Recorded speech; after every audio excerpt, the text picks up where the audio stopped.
হয়ে গিয়েছে। বারান্দার দরজার সামনে এসে দাঁড়ালাম আর আমাকে দেখে আমার কবুতরগুলো একদম লাফালাফি শুরু করছে। আমি তাড়াতাড়ি করে ওদের খাবার দাবার দিলাম। মাঝে মধ্যে দেখা যায় একজনই দুইটা বেবিকে একসাথে খাওয়ায়। এটা দেখতেও কিন্তু খুবই ভালো লাগে। আর এটার ভিতরে ডিমের সঙ্গে নানান রকম ভেজিটেবল বা এটা সেটা যেটা বাচ্চারা খেতে পছন্দ করে ওইটাই দিতে পারেন আজকে। হ্যালো ভিউয়ার্স, আসসালামু আলাইকুম। আমি শারিকা সামিরার মা। আমি তো ভালো আছি, আপনারা কেমন আছেন কমেন্ট করে জানাবেন। আজ চৈত্র সংক্রান্তি উপলক্ষে স্কুল বন্ধ ছিল। আজকে আমার ঘুম থেকে উঠতে দেরি হয়ে গিয়েছে। আমার প্রিয় পোষা প্রাণী কবুতর, ওদের খাবার দাবার দিতেও আজকে দেরি হয়ে গিয়েছে। বারান্দার দরজার সামনে এসে দাঁড়ালাম আর আমাকে দেখে আমার কবুতরগুলো একদম লাফালাফি শুরু করছে। আমি তাড়াতাড়ি করে ওদের খাবার দাবার দিলাম, খাবার পানি খাবার এগুলো সব কিছু দিলাম। এমনিতে সবসময় বাচ্চাদের স্কুলে পাঠিয়ে তারপর আমি বারান্দায় আসি, এসে কবুতরের খাবার দেই। ওদেরকে একটু সেবা যত্ন করা লাগে প্রতিদিন সকালে। যে কোনো কিছু পারলেই তার একটা যত্ন আছে। পাখি বলেন, কবুতর বলেন, হাঁস মুরগি বলেন, সবকিছুরই এক্সট্রা যত্ন আছে। আর কবুতরগুলো এখন আমার এত মায়া লাগে, মানে ওদেরকে ছেড়ে কোথাও যেতে ইচ্ছে করে না। দেখেন মাশাআল্লাহ কিভাবে পানি খাচ্ছে ওরা। সকালবেলা ঘুম থেকে উঠে কিন্তু ওরা পানিটা খুঁজে। আমি রাতে আবার তেমন একটা পানি দিয়ে রাখি না, সারা রাত পানি খাওয়া ভালো না। আর ওদের দুইটা বেবি আছে, এই জন্য ওদের আবার খাবার এবং পানি দুইটাই বেশি দিয়ে রাখা লাগে আর কি।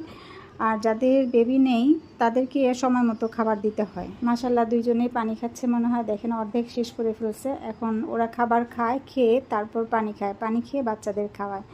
বাচ্চারা খাওয়ার জন্য দেখেন কি লাফালাফি শুরু করছে। মাশাআল্লাহ মা একজনকে খাওয়াচ্ছে, আবার বাবা আরেকজনকে খাওয়াবে। আবার মাঝে মধ্যে দেখা যায় একজনই দুইটা বেবিকে একসাথে খাওয়ায়। এটা দেখতেও কিন্তু খুবই ভালো লাগে। যারা আমার মতো পাখি পুষতে পছন্দ করেন তারা জানবেন কেমন ফিল হয়। এই যে দেখেন মাশাআল্লাহ, সবাই মাশাআল্লাহ বলে যাবেন। ওরা যেইভাবে খাওয়ায় আমি তাকায় থাকি, মানে আমার খুবই ভালো লাগে। আবার কেউ বলবেন না যে নোংরা, কারণ সারা রাত পটি করেছে। এখন সকালবেলা আমি এগুলাকে পরিষ্কার করি। যাদের বেবি আছে তারা একটু বেশি বেশি পানি খায়, বেশি বেশি খাবার খায় আর পটি করেও বেশি, এজন্য ওদের জায়গাটা একটু বেশি নোংরা হয়ে যায়। আর এটা হলো সোনাই আর রূপাই। এরা সবসময় আমার হাতে হাতে খাবার খেত, এখন অনেক সময় দিতে পারি না বলে ওদেরকে খাঁচার ভিতরেই রাখতে হয়। আর এইখানে আমি হলুদ গুঁড়ো আর নাপা ট্যাবলেট গুঁড়ো করে একসঙ্গে নিয়ে নিয়েছি। এখন পানি দিয়ে গুলিয়ে নিলাম। আমার কবুতরের ছোটো বেবি দুইটা, ওইটাতে এত মশা কামড় দিয়েছে, দেখেন মশা কামড়ে কি অবস্থা করেছে। এগুলাকে গুটি বসন্ত না কি যেন বলে, আমি জানি না। এর থেকে কিভাবে আমি পাবো আমি জানি না।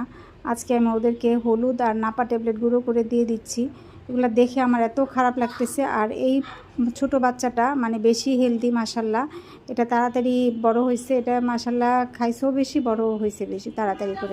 এই হেলদি বাচ্চাটাকেই মশা কামড় দিচ্ছে বেশি বেশি করে আর কি। খুবই খারাপ লাগতেছে আমার। এখন আমি কি করব, অনেক কিছু ঘাটাঘাটি করলাম। ওরা নানান রকম মেডিসিনের কথা বললো, কিন্তু মেডিসিন আমার খাওয়াতে একটু খারাপই লাগতেছে। মেডিসিন না খাওয়া দেখি হলুদ আর নাপা ট্যাবলেট গুঁড়ো করে এটা যায় নাকি। এর আগেও কামড় দিছিল, তারপরে আমি ওইটাকে স্যাভলন লাগাই দিয়েছিলাম। স্যাভলন লাগানোতে আর আপনার এগুলা আস্তে আস্তে দেখলাম ভালো হয়ে গেছে, শুকায় ঝরে পড়ে গেছে। এখন দেখি এই কবুতরের বাচ্চাটাকে এত পরিমাণ কামড় দিচ্ছে, কি বলবো, বলার ভাষা নেই। আমার এত খারাপ লাগছে, কি বলবো। সবাই দোয়া করবেন, আমার কি বলবো, অনেক ভালোবাসার জিনিস এগুলা। সবাই দোয়া করবেন ওরা যেন সুস্থ থাকে, ভালো থাকে। হলুদ একটা অ্যান্টিবায়োটিক, তারপর নাপা ট্যাবলেট একটা, ঘা পেঁচড়া এগুলো আছে, এগুলা দিলে ভালো হয়ে যায়। তাই দিয়ে দেখলাম, যদি ভালো হয়ে যায় আপনাদেরকে আবার এটা রিভিউ দিব। আশা করি ভালো হয়ে যাবে ইনশাআল্লাহ। তারপর কবুতরের যত্ন এগুলো শেষ করে চলে আসলাম। এখানে আমার আম্মার জন্য ওটস গুলাই নিচ্ছি। আর ওটস সকালে নাস্তা হিসেবে আমার মা এই ওটস খায়, কারণ একদম নরম খাবারটাই তাকে খেতে দিতে হয়। সে কোনো ভারী এবং শক্ত খাবার খেতে পারে না। একদম ফুটন্ত গরম পানি দিয়ে এটা আগে থাকতে ভিজায় রাখলে এটা ফুলে উঠে, এটা পরে আমি আস্তে আস্তে খাওয়াই দিই আর কি। আমার মায়ের খাবারটা আগে রেডি করে নিলাম, তারপর চলে আসলাম অন্যান্য বাচ্চাদের জন্য নাস্তা রেডি করার জন্য। আর এটা ছিল গতকালকের কেনা পরোটা, দুইটা ছিল। মেয়ে বলতেছে আম্মু তাড়াতাড়ি নাস্তা দাও, ততক্ষণে রুটি বানানো হয় নাই, ওরে আগে নাস্তাটা দিয়ে নিলাম। এই পরোটা দুইটার ভিতরে ডিম দিয়ে এভাবে আমি মাঝে মধ্যে ওদের টিফিন দিই। আজকে এভাবেই দিলাম, এটা ভেজে মুচমুচে করে দিলাম। আর এটার ভিতরে ডিমের সঙ্গে নানান রকম ভেজিটেবল বা এটা সেটা যেটা বাচ্চারা খেতে পছন্দ করে ওইটাই দিতে পারেন। আজকে আমি কোনো কিছুই দিইনি, সাধারণভাবেই দিলাম। বড় মেয়েকে নাস্তা দেওয়ার পর এখানে আমি পরোটা বানাতে চলে আসলাম।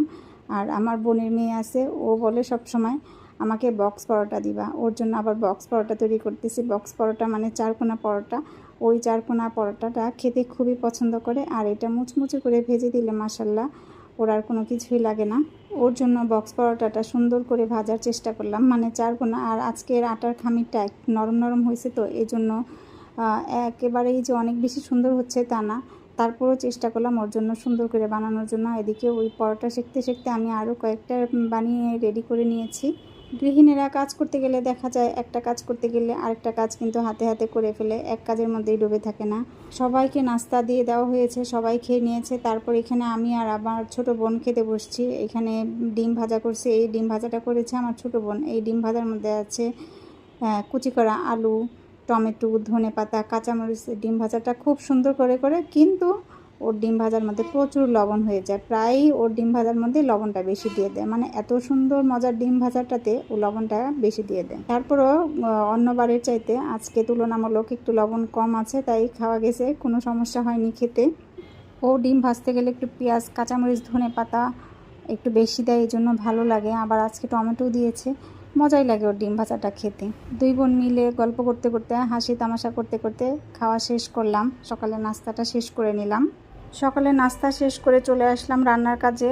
আবার আজকে আরেকটা সমস্যা হলো, আদা রসুন বাটা নেই। এখন আদা রসুন কোটাকাটি করা, এগুলো আরেকটা এক্সট্রা ঝামেলার কাজ। এটা একদিন আবার করে নিলে অনেক দিন পর্যন্ত কোনো সমস্যা হয় না।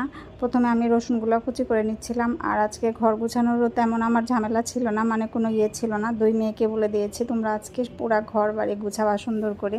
তাই ঘর গোছানো এবং ঘর ঝাড়ু দেওয়া বা করা, এই কাজটা আজকে আমি করিনি, দুই মেয়েকে বলে দিয়েছি, ওরা করে নিয়েছে। আমি বলছিলাম যে আমি একটু ভিডিও করে নিই, তোমরা কি সুন্দর মাশাল্লাহ ঘর গোছাচ্ছ, পরিষ্কার করতেছো। ওরা আমাকে করতে দিল না, তাই করলাম না, থাক। তারপর আজকে আমি রান্না করেছি মুরগির কি বলে ঠ্যাং, গলা, কলিজা, গিলা এসব রান্না করেছি। মুরগির ঠ্যাং বা পা যে যাই বলুন না কেন, আমার ছোটো মেয়ে এটাকে বলে মুরগির আঙ্গুল বা হাত, এটাকে বলে হাত। আম্মু মুরগির হাত খাবো, কারণ এটাতে অনেকগুলো আঙ্গুল আছে হাতের মতো, তাই সে এটাকে মুরগির হাত বলে। এটা একদম আমি মাংসর যেভাবে রান্না করে আমি ওইভাবেই রান্না করেছি। এই জন্য কী কী মশলা দিয়েছি অত কিছু দেখাইনি, কারণ সবাই রান্না জানে। আর মাংস রান্নাতে কি কি উপকরণ লাগে এজন্য আর তেমন কোনো দেখাইনি। তারপর এখানে আপনাদের আরেকটা জিনিস দেখাই, এটা হলো বাদাম ভাঙানোর মেশিন, বাদাম থেকে তেল ভাঙানোর মেশিন। এখান থেকে আপনার সরিষার তেলও নেওয়া যায়। আজকে আমি বাদাম তেল বের করতেছি বাচ্চাদের নাস্তা টাস্তা বানাতে বা করতে। বাদাম তেলটা খুবই উপকারী। আর বিশেষ করে আমি বাণিজ্যিক বা কোনো ছোট উদ্যোক্তা বলতে পারেন, এটার জন্য আর কি চেষ্টা করতেছি। সবাই দোয়া করবেন। কারো যদি বাদাম তেল বা সরিষার তেল প্রয়োজন হয় তাহলে আমাকে কমেন্ট করে জানাবেন। যারা ডায়াবেটিক্স রোগী আছে তাদের কিন্তু বাদাম তেলটা খুবই উপকারী। এখান থেকে আমি বর্তমানে সরিষার তেলটাও বের করে নিয়ে আমি রান্না করতেছি। প্রায় দেখা যায় যে আমি এখন বেশিরভাগ সময় সরিষার তেল দিয়ে রান্না করি, কারণ আমার ঘরে মেশিন আছে, সেটা দিয়ে তেল ভাঙিয়ে রান্না করা, এটার মধ্যে আলাদা একটা আনন্দ আছে। তারপর রান্না করতে করতে আমি কিন্তু আবার এখানে সকালের থালা বাসনগুলো ধুতে চলে আসলাম। আজকে আদা রসুন কাটাকাটি করতে যেয়ে আমার এগুলার ধোয়া হয়নি। এখানে আমি রান্নাটা বসিয়ে তারপর আমি বাকি কাজগুলো করে নিচ্ছি। আমি রান্না করে আসলে একটা কাজ করতে আসলে আমি এখানে অনেকগুলো কাজ করে ফেলি। এখন আমি থালা বাসনগুলো ধুয়ে নিচ্ছি। এর আগে অনেকগুলো ধোয়া হয়ে গেছে অলরেডি, এখানে অল্প কিছু আছে। আমি থালা বাসন বা প্লেট বাটি এগুলো আমি কখনোই রেখে দিই না, সাথে সাথে করে নিই। এগুলো রেখে দিলে আমার কাছে কেমন জানি একটু মানে খুবই খারাপ লাগে। সাথে সাথে করে নিলে মানে পরিষ্কার হয়ে গেল, জায়গাটাও হয়ে গেল, নোংরা ফেলায় রাখতে ভালো লাগে না। আপনাদের সঙ্গে কথা বলতে বলতে আমার এগুলা সবগুলি সাবান দেওয়া হয়ে গিয়েছে। আমি একটু লিকুইড দিয়ে ধুইলে মনে হয় কি আমার প্লেট বাটিগুলো একটু বেশি পরিষ্কার হয়, এই জন্য বেশিরভাগ সময় আমি লিকুইডটা ইউজ করি। অনেকের সময় ভিমবারটা ওইটা বেশি একটা ভালো লাগে না, লিকুইড সাবানটাই ভালো লাগে। এটা যার যারা আর কি রুচি, যাই হোক। আর প্লেট বাটিতে একটা গন্ধ থাকে সব সময়, ওই গন্ধটার জন্য বিশেষ করে আমি লিকুইড ইউজ করি। লিকুইড দিয়ে ধুইলে ওই গন্ধটা থাকে না। যাই হোক, আমার প্লেট বাটি এগুলো সব ধোয়া হয়ে গিয়েছে। আর এখানে সাবান দিয়ে ধোয়ার পর আমি জায়গাটা কিন্তু আমি পরিষ্কার করে নিয়েছি। তারপর এখানে পানি ঝরার জন্য ধুয়ে এখানে রেখে তারপর আমি থালা বাসন রাখার রেখে রাখি। সবগুলো থালা বাসন ধোয়ার পরে এখন মাংসও রান্না হয়ে গিয়েছে। আমি জিরে গুঁড়ো দিয়ে নামাই নেব। আর ছোটো মেয়ে বলে হাত, এই হাত কিন্তু আমার মেয়ে বসে বসে প্রায় অনেকগুলোই খেয়েছে। এটা কারা খায় না জানি না, কিন্তু আমার মেয়েরা পছন্দ করে, বিশেষ করে ছোটো মেয়েটা কিন্তু এগুলা পছন্দ করে, আমিও খাই।